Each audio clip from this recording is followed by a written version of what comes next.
যদি ওই সংবিধান শহীদের বিচার করতে না পারে, শহীদ ওসমান হাদি ভাইয়ের বিচার করতে না পারে, সংস্কার প্রক্রিয়ার মধ্য দিয়ে না দাঁড়াতে পারে, হয়তোবা খালেদা জিয়ার পথ ধরে এই সংবিধানকে আমরা বুড়িগঙ্গায় ফেলে দিতে বাধ্য হব। স্বরাষ্ট্রমন্ত্রী উনি বলে আবেগ দিয়ে রাষ্ট্র চলে না।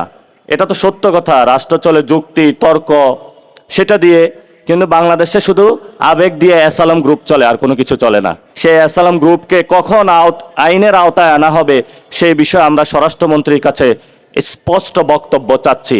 আজকে খাল খনন কর্মসূচি শুরু হয়েছে, আমরা এটাকে সাধুবাদ জানাচ্ছি, কিন্তু মনে রাখতে হবে এই খালের মধ্যে যাতে কোনো কুমির না চলে আসে।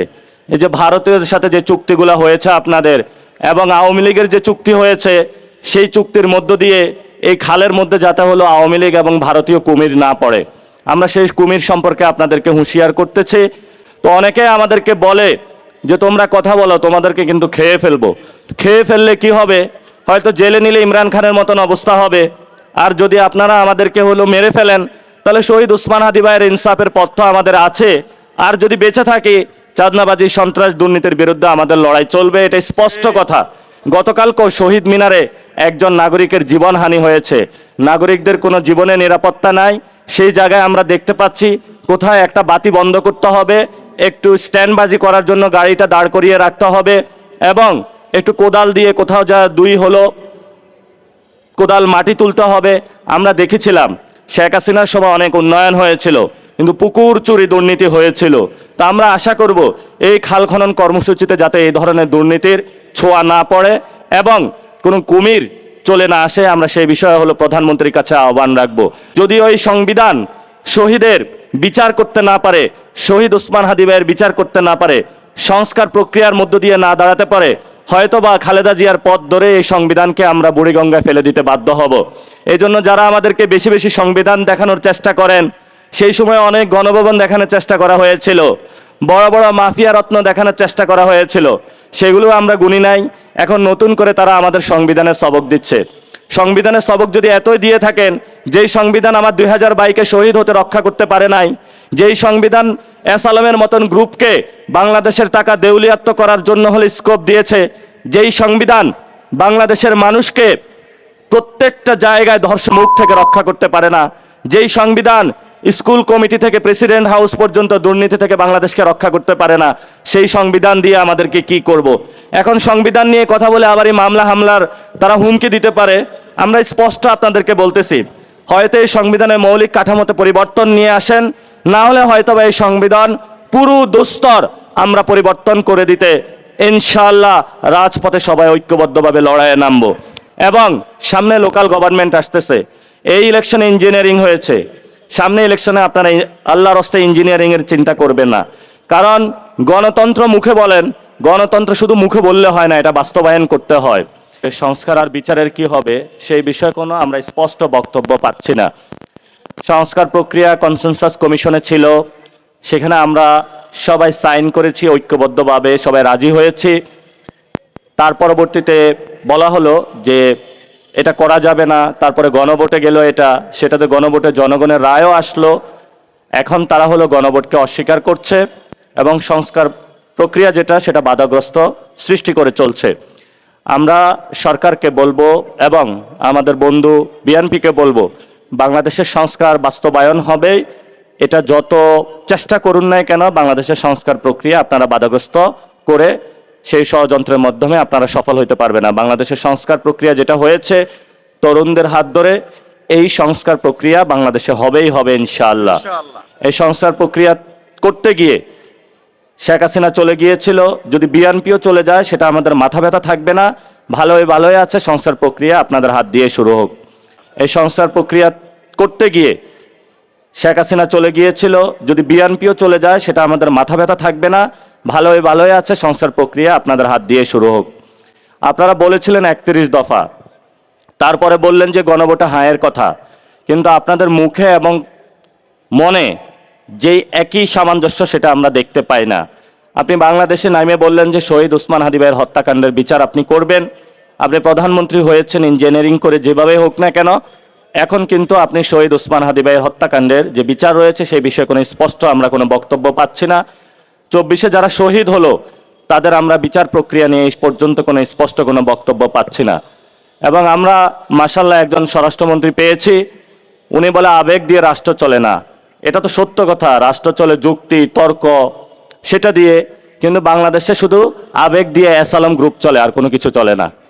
এবং এই অ্যাসালাম গ্রুপের জন্য যারা আপনার পকেটের টাকা লুপাট করেছে, ব্যাংকগুলোকে দেউলিয়া করেছে, জনগণ ক্ষুদ্র ক্ষুদ্র নিজেদের ডিপিএসে ব্যাংকগুলোতে রেখেছিল ট্রাস্ট করে, সেগুলো নিজেদের টাকা তারা মনে করে বিদেশে লুটতরাজ করেছে, সিঙ্গাপুরে নিয়ে গিয়েছিল, বিভিন্ন দেশে।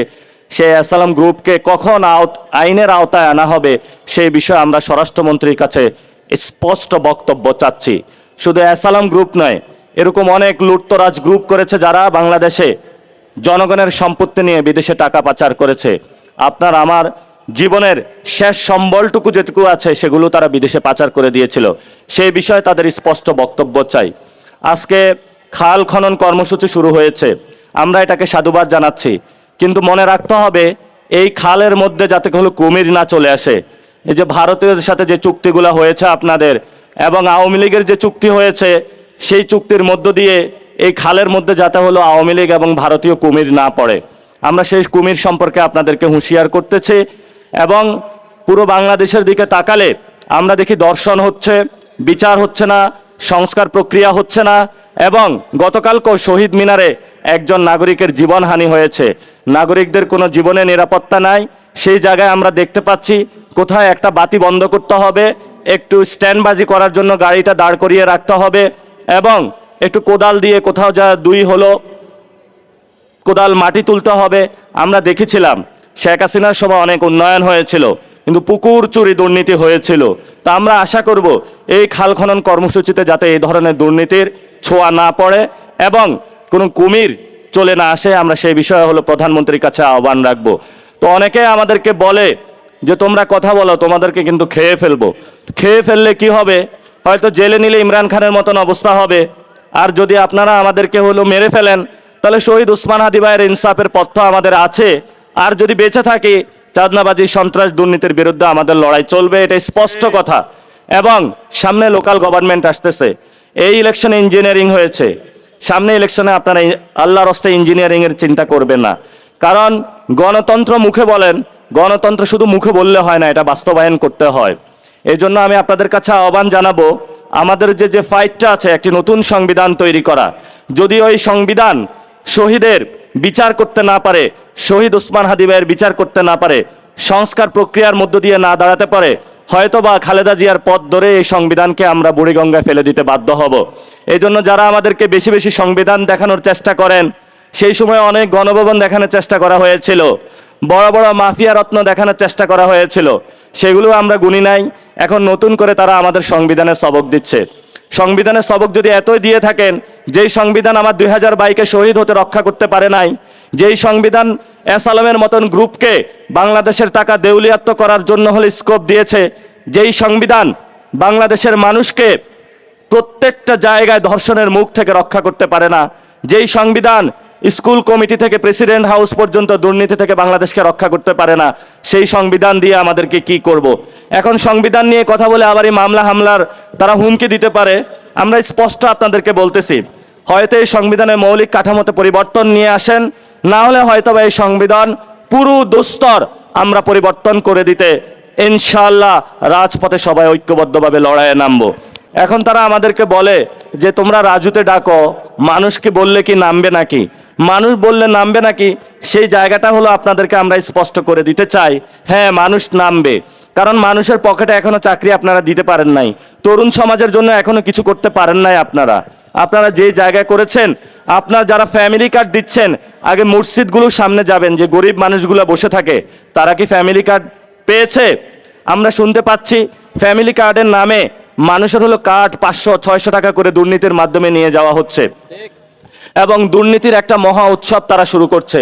এবং কিছু বললেই বলে বিএনপি নাকি আমরা সব কিছু সমালোচনা করি। আমরা আপনাদের সমালোচনা করি না, আমরা আপনাদের বিষয়গুলো আলোচনা করি যাতে আপনারা শুধরানো হন। কারণ আমরা চাই না আপনি হাসিনার মতন ফেসিস্ট হয়ে ওঠেন, অলরেডি ওঠা শুরু করেছেন। কিছু বললেই আপনার এই যে ছাত্রদল, যুবদল, গুন্ডা বাহিনী যেভাবে অ্যাটাক শুরু করে, এতে আমরা ভীত সন্ত্রস্ত হচ্ছি। কিন্তু ভীত সন্ত্রস্ত হলেও আমরা যে এর বিরুদ্ধে দাঁড়াবো না, সেটা কিন্তু আমরা বলি না। আমরা অবশ্যই দাঁড়াবো এবং আমরা আশা করব এই যে বাংলাদেশের সাংবাদিক ভাইরা রয়েছে, আমাদের উইমেন সোসাইটি রয়েছে, আমাদের তরুণ ভাইরা রয়েছে, আলেম ওলামারা রয়েছে, তাদের জন্য প্র্যাকটিক্যাল স্টেটের জায়গা থেকে কোনো কিছু নিয়ে আসেন। আপনি 5,000 টাকা আলেমদেরকে দিলে হবে না, আপনি 5,000 টাকা একজন পুরোহিতকে দিলে হবে না, বরং তার স্ট্রাকচারাল কাঠামোগুলো চেঞ্জ করতে হবে। আপনি একদিকে হলো আলেমদেরকে পিটাবেন হলো ইন্ডিয়ান বাহিনী নিয়ে এসে, আরেকদিকে তাদেরকে 5,000 টাকা ধরিয়ে দেবেন। এটা আসলে নতুন বাংলাদেশ না। এই জন্য বেফাকুল মাদ্রাসিল যে আরাবিয়া রয়েছে, তাদের একটা দীর্ঘদিনের একটি কর্মসূচি রয়েছে, তাদের একটা সনদ বা স্বীকৃতি প্রয়োজন। আপনি 5,000 টাকা তাদের দরকার নাই, আপনি তাদেরকে স্বীকৃতি দেন। ইনশাল্লাহ আমরা বলেছিলাম আমরা যখন ক্ষমতায় যাব তাদেরকে সেই স্বীকৃতি বাস্তবায়ন করব। যদি তাদের স্বীকৃতি বাস্তবায়ন করতে হয় তাহলে আপনার এই ভিক্ষার টাকা তাদেরকে নিতে হবে না, তারা নিজেরা ইনকাম করে ইনশাল্লাহ বাংলাদেশে বাস্তবায়ন করতে পারবে তাদের স্বপ্নগুলো। এজন্য আমরা বলবো স্ট্রাকচারাল মৌলিক পরিবর্তন আনেন। এসব লোভ দেখানো স্ট্যান্ডবাজি, এই তারেক রহমানের কেরামতি আমরা বন্ধ করার জন্য অনুরোধ জানাচ্ছি। আগে সব চলতে হলো শেখ হাসিনার কেরামতি, এখন আসছে আল্লামা তারেক রহমানের কেরামতি। এইসব বুজুং বাজুং কেরামতি বন্ধ করেন, স্ট্রাকচারাল মৌলিক পরিবর্তন বাংলাদেশে নিয়ে আসেন, তাহলে বাংলাদেশের মানুষ শান্তি পাবে। সবাই ভালো থাকবেন।